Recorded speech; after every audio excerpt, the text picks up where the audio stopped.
All right. So this is something you don't see a lot in Georgia.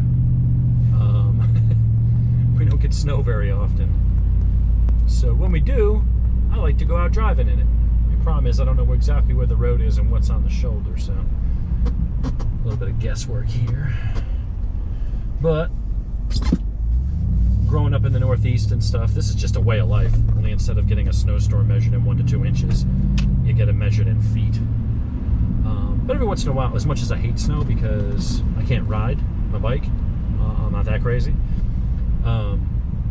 I'm not a fan of it because of that, but you know, it is actually kind of fun to get out and drive in once in a while, just for the hell of it. Call it nostalgia, or just for something different. You know, going mudding and off-roading's fun too, but it's kind of cool to be able to just go out with the 4x4 and play with it a bit. So see how it does. I'm just in 4-wheel drive auto mode, actually all-wheel drive auto mode. So I'm just letting the computer figure out what it thinks it needs to do. I did turn off the traction control. These roads are fairly clear. We'll get on some side roads and see if there's a little more snow and ice and stuff to play around on. But yeah, with traction control, I turn it off in 4-wheel drive mode because a lot of times what keeps you going in the slick stuff, whether it be climbing up a hill, loose dirt, in the mud, in snow, is momentum. And a lot of times, you know, your rear tires start slipping, and so you go ahead and let the traction control figure it out, and then what ends up happening is it cuts power, and then you lose your momentum, and then you get stuck. You got a truck that weighs 5,000 pounds or whatever the hell these things are. You want to keep that momentum going forward, help carry you through the mud or up over the rock or whatever. If you come to a dead stop and then you got to start, then it gets a little more tricky. This thing's completely stock. It's a 2019 Silverado Trail Boss with the 5.3 and an 8-speed. It's got a V8. Only thing I've done to it is a little bit bigger tires. I think they're 285/65 R18s. They're the, what are they? Ultra Terrains by Wrangler. They're basically like the Duratracs. They're just sold by Discount Tire at a different, Tires Plus, one of those places, under a different name. But it's very similar to the Duratrac. Good all off-road, you know, all-terrain type tire without being too noisy. And the ride is still pretty good on the pavement. Not too noisy. It's got 1.25 inch hub-centric wheel spacers just for a little more stance to push the wheels out just a little bit without being too much where I'm worried about putting stress on the components and the wheel bearings or anything like that. Let's make a right here and go down to some of these side streets. So yeah, that's about it. I've removed the flapper in the muffler, so all the cats are intact. I live in a county in Georgia that does not do emissions testings, and I wouldn't have to do it on a vehicle under 4 years old anyway, but I rarely have a vehicle that old. So I've got basically straight piped it. But with the cats in place, it's still got 3 cats, one in each header on each side, and then one in the collector. So it lets it be loud and rumbly, louder than a Magnaflow, but it's not obnoxious. And it looks stock. It cost me $100 to Sawzall out that piece and then take it to a muffler shop and help weld in a piece. But other than that, no tune. I do have a range box in just to disable the dynamic fuel management that has spurned the some of the damn whatchamacallits, lawsuits and stuff around valve lifter failures and things. First thing I did when I got the truck was put an oil catch can for the GDI motor to help lessen the amount of oil getting sprayed on the back of the valves. That's just a common failing of gas direct injection motors. When you had port injection, you had gasoline being sprayed upwards of the valves, and then that would clean the back of the valves. That's why you see, you know, the gasolines, oh, we have detergents, this and that, helps keep your valves clean. Yeah, not anymore. Not with GDI motors. So unfortunately, you got to put in like a catch can or some way to do that, to capture that oil coming out of the crankcase breather that goes into the intake manifold as part of the emission system, intercept it, filter out the oil from the air to get that stuff to stop baking onto the back of your valves. But other than that, it's a largely stock truck. And there's a tree that came down. This thing's pretty capable. Like when I was in my subdivision where really there weren't these ruts where you can kind of drive in, not a problem. Like acceleration in auto mode was strong. little bit of wheel slippage even with the traction control off. Get a little bit understeer if you come into a turn a little too quick. But these tires grip pretty well. I mean, I'm going through the gear, through the turns here, and the speed limit's 30 or 40, and I'm doing 33. So I'm a little under the speed limit, but not by a whole lot. Nothing's feeling squirrely. The truck feels planted. The ABS works great. And so for my northern folks, you're looking at me going, this is literally nothing. And that's what I always have trouble explaining to the folks in the south.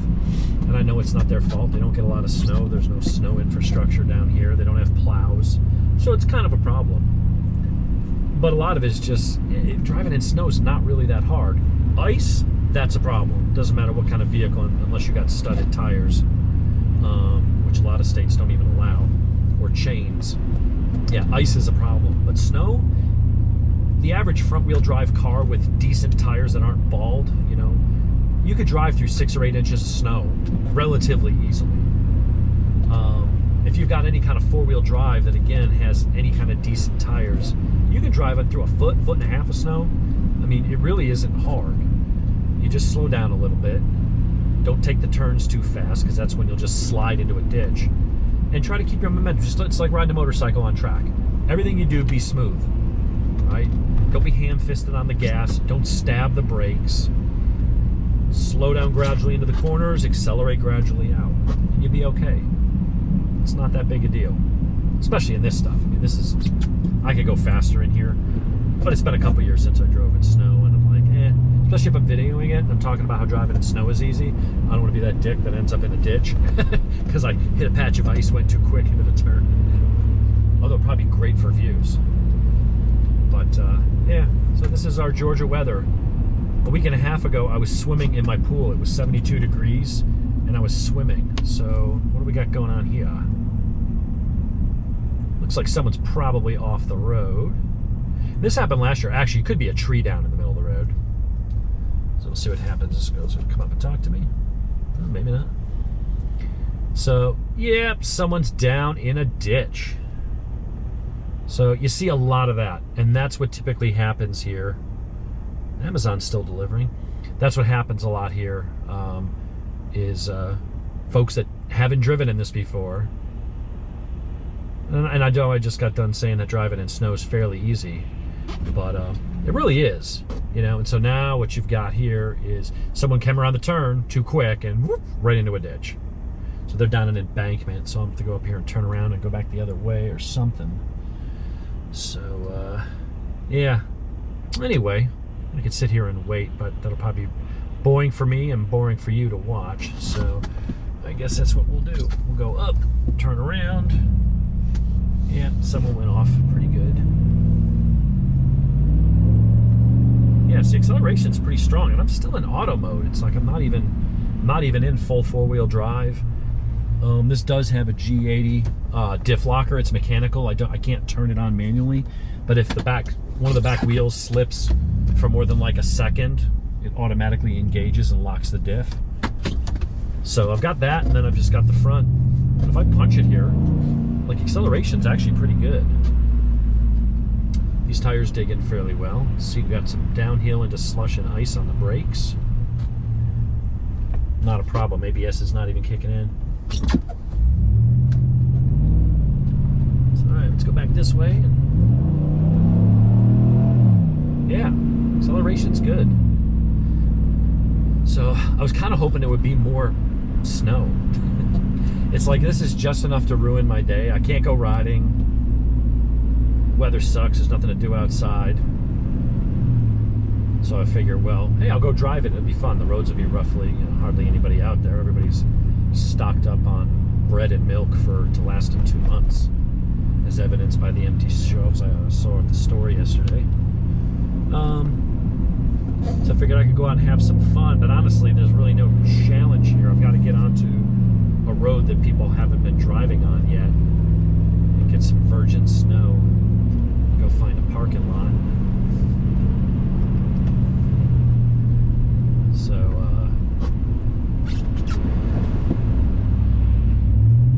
we'll see. I guess I'll turn this off for now, and if I find something interesting, I'll come back, but This is what they were calling a snowstorm. So for my friends up north that are laughing at me, because that's another thing, because the infrastructure exists up north, because they get so much more snow. Like right now, if there was, all the schools would be canceled, businesses would be closed, like all kinds of shit. Whereas, you know, up north, if every time you got this, it was you'd be closed for 5 months out of the year, right?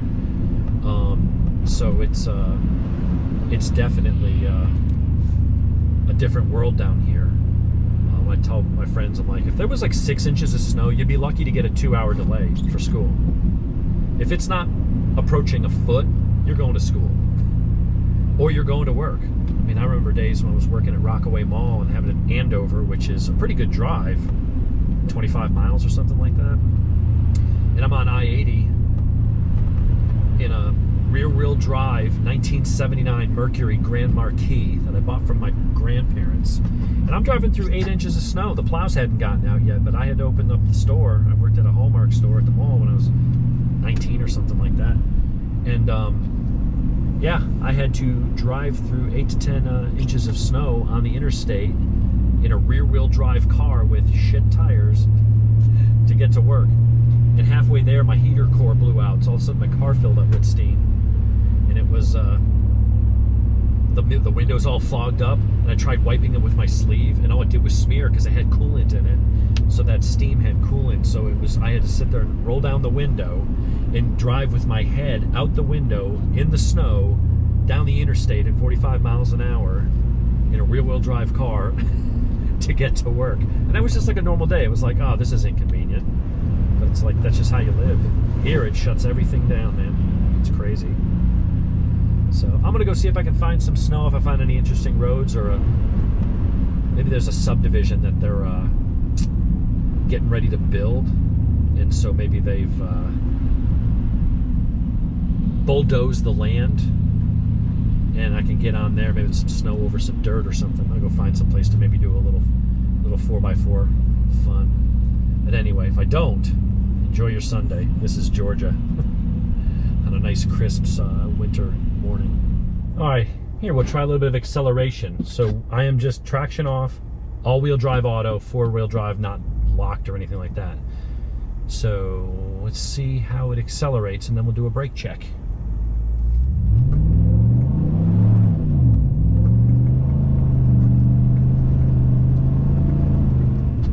Not bad. Bunch of back wheel spinning. ABS working overtime. A lot of ice underneath that snow. All right, so let's put it in 4 high. See if that makes any difference on the acceleration. So I'm not following those tire tracks, so we should be able to lose traction pretty easily. Let's give it some gas. Oh, wow. Little sideways action, but acceleration good, considering I'm on ice. Yeah, ABS going crazy. Not bad at all.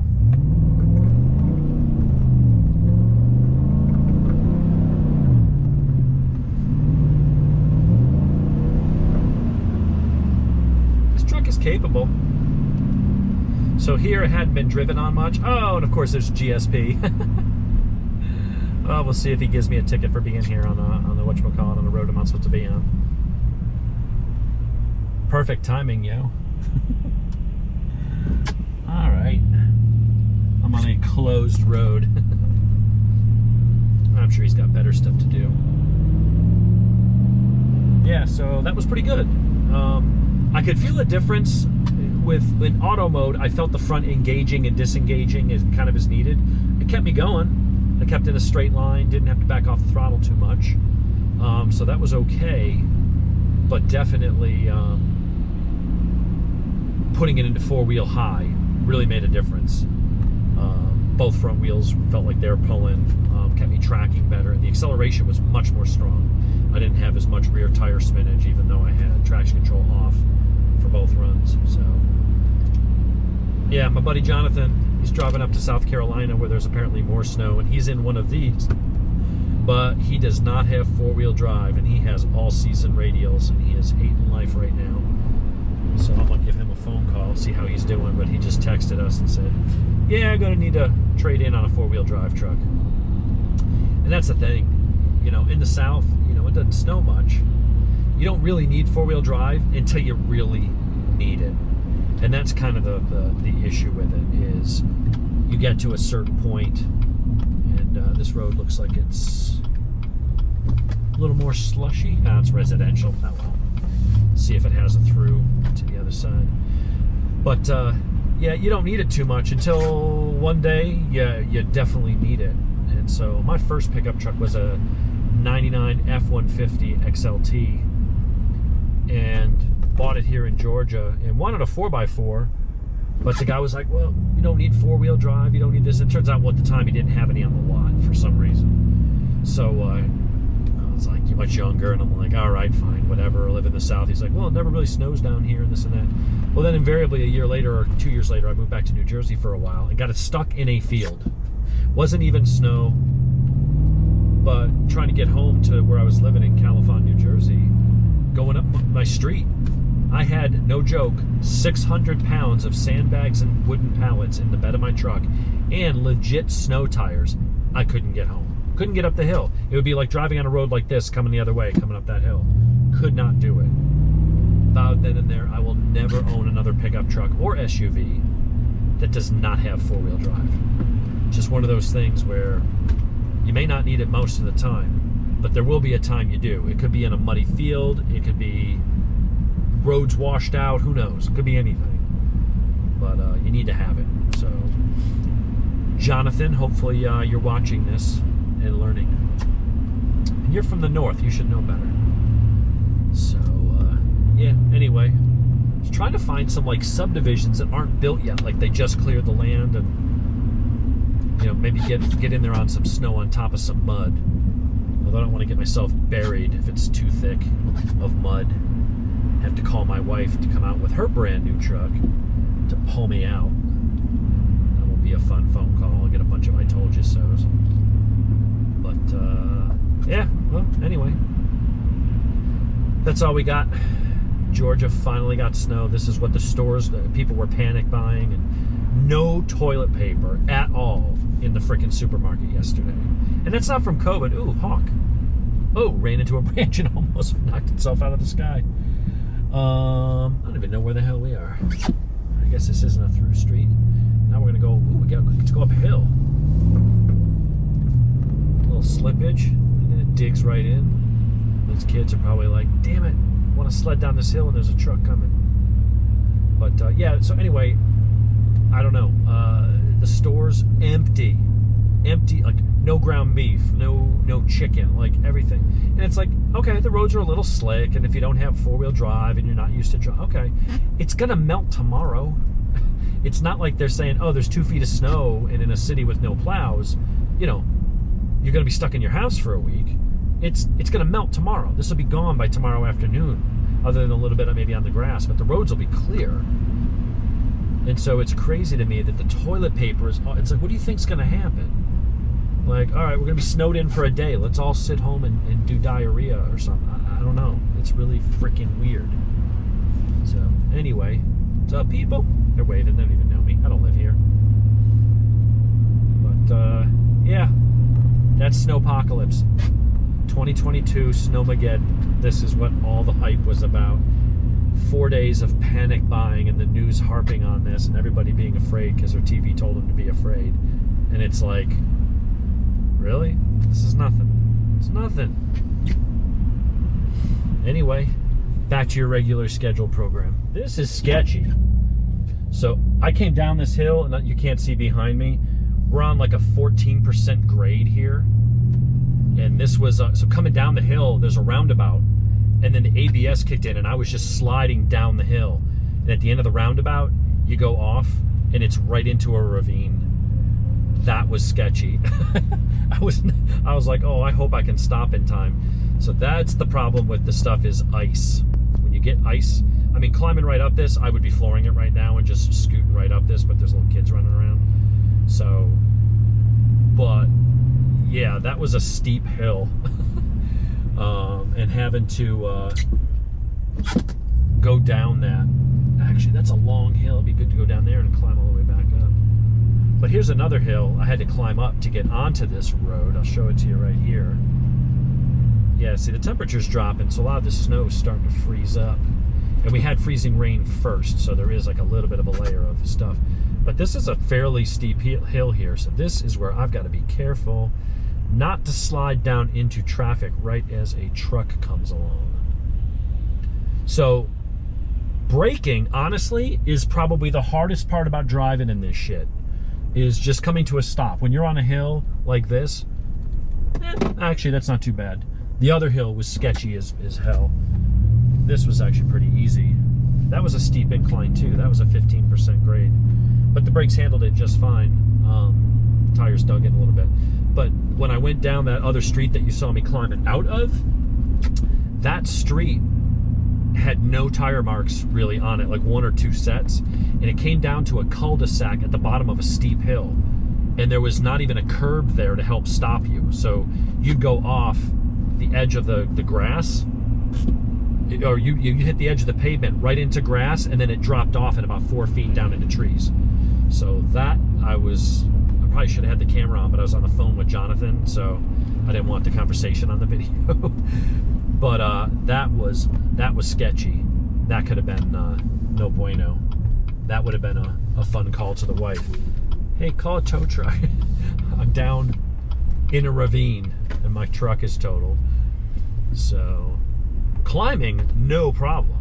I mean, the 4-wheel drive in this thing, really, with the weight, the 4-wheel drive, the tires, it just dug in, even though that was snow, freezing snow and ice and sleet.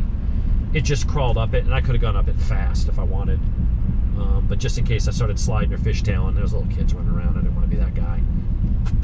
But try to brake check here. Yeah, a little bit of ABS, but kind of digs right in. So I still don't know where the hell I am, so we'll go back out and about and climb up that hill and see how slick it is. I know this is like the high point of my day. I have nothing to do, so I'm literally just out driving around looking for challenges. Oh yeah. Accelerates hard, hardly any wheel slippage. So we get up to the steep part here, I'll stop on the hill. Okay, good, it's nice and slushy here. So I'll stop right here. So no momentum. Already 30 miles an hour, yeah. I love my truck. Although I'm considering trading this in next year. I don't know that we need 2 big pickup trucks. I want to do a little more off-roading, and this is a big-ass truck to go off-roading in. I really like the idea of like a 4-door Rubicon, except the Jeeps are just one of the least reliable vehicles you can buy. I know you can get parts for them, they're a lot of fun. They got huge followings, giant puddle. Oops. But I'm thinking about maybe so it's supposed to come out with a new body style and some new stuff. I'm thinking about a Toyota 4Runner, completely macked out like that one that just went by. TRD Pro, everything, with like a 3-inch lift, 33s, maybe even 35s if I can get them in there. I think that could be really cool, because that'll still tow 5,000 pounds. I can tow a trailer or whatever I need to tow. I don't have an ATV at the moment to throw in the back of the truck anyway, and my wife's got one of these in blue, so you know, we still have a truck if you need to throw something in the back instead of using the trailer. So I think I want to do a little bit more off-roading and stuff, and I think something like a really nice pimped out TRD Pro 4Runner would be luxurious and nice enough inside that if I had to take someone out, you know, a client or something like that, or co-workers or whatever at lunch or something, you know, it's nice enough for that, but it'd be pretty spicy for off-road antics. So anyway, I know I keep saying, well, that's all I got, but then I find another cool road to go on. So I think that's probably about as challenging as anything I'm gonna find, without having to go way up to the mountains, and I don't feel like going that far. Up there, I think they probably got maybe up to half a foot, and things could be a little bit more fun. But I think there's a lot more ice up there, and that's where it's not fun. And if I run into an issue or get stuck in a ditch because of the ice or whatever, like this guy, is he gonna stop in time? That's the difference. That's the problem with southern people and having 4-wheel drive vehicles. He's got a really nice freaking Jeep. lifted, big chunky tires, but he doesn't understand that it's like on the track. When the rain, if you're normally, your brake marker is the 100-yard, you better be starting at the 200 or whatever. And that's the problem, is those people will smack into you because they're like, oh, I got four-wheel drive, I got this and that. And yeah, going up a hill or climbing or anything like that, that thing is supremely capable, more capable than this thing is. The problem then becomes when it's time to stop and he goes and just hammers the brakes, and all of a sudden it's like, oh, I probably should have given myself an extra 30 feet. So that's what you got to watch out for driving in the South. A lot of people have vehicles that are perfectly capable of driving in snow. They just don't have the common sense or the experience to adjust their distance when it comes to braking.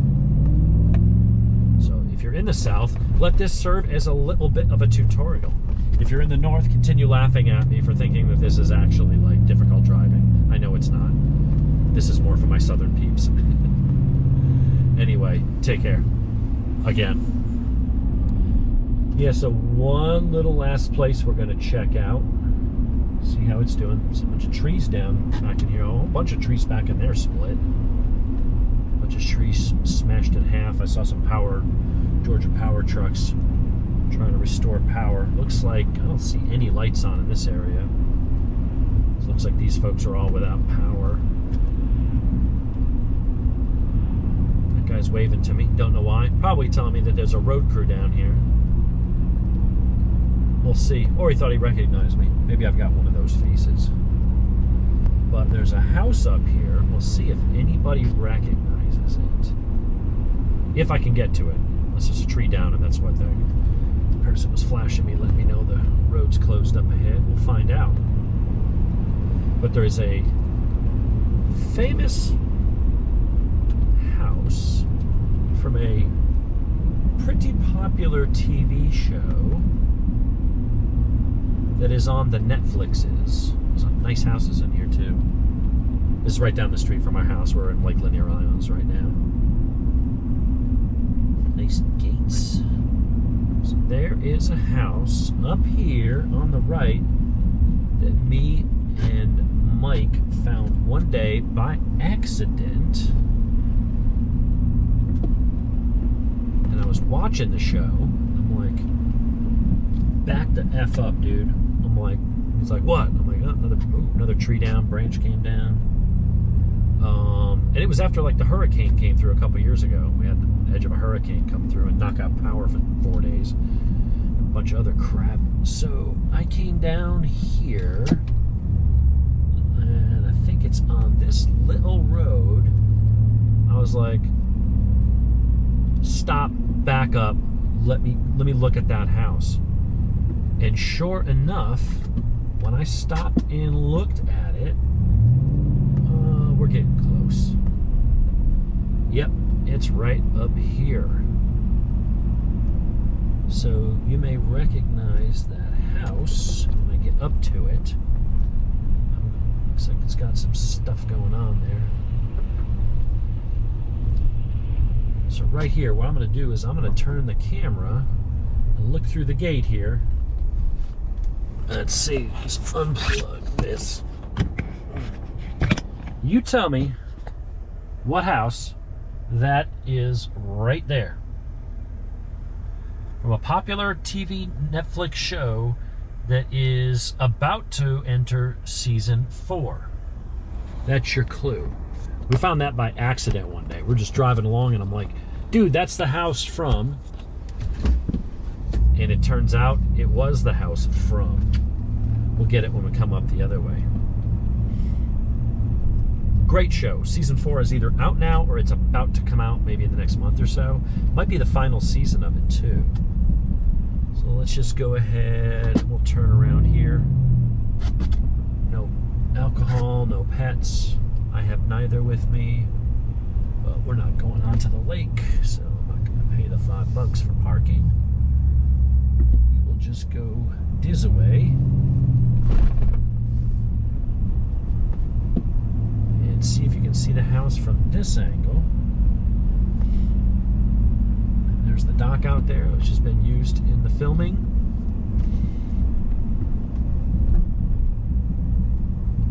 But yeah, let's see, can I turn the camera? I guess we'll have to unsuction cup it again and get it from this angle. Yes, that is the house from Ozark. So they've done all the filming. That's where the old guy with COPD who lived in the basement, and they're renting the house, the upstairs house from him, but I think he died in season 2 or something like that. But yeah, that is the house from Ozark. Filmed about a mile from my house, right down the street. We found that by accident one day. It was really like, dude, is that the... And I look it up on the internet, I'm like, holy crap, it is. So I know they do a lot of filming in Georgia these days. There are some, man, you can't see my camera because we're off on these side roads on the left. There are some fantastically huge mansions up here. There's some nice homes up here. Some of them are up in like the 13, 15 million range. Little bit too rich for my blood. But very nice area. One of these days, I'll probably get into jet skis or something like that and start doing stuff on the lake other than just motorcycles. But anyway, all right, this will actually be the end of the video. I doubt anything more interesting, if you could even call any of this interesting, is gonna happen. So I'm gonna go ahead and shut it off. I will bid you all a good day. And for my friends here in the South with Snowpocaplypse, it's okay, we can rebuild. We're gonna be okay. We're gonna live through this.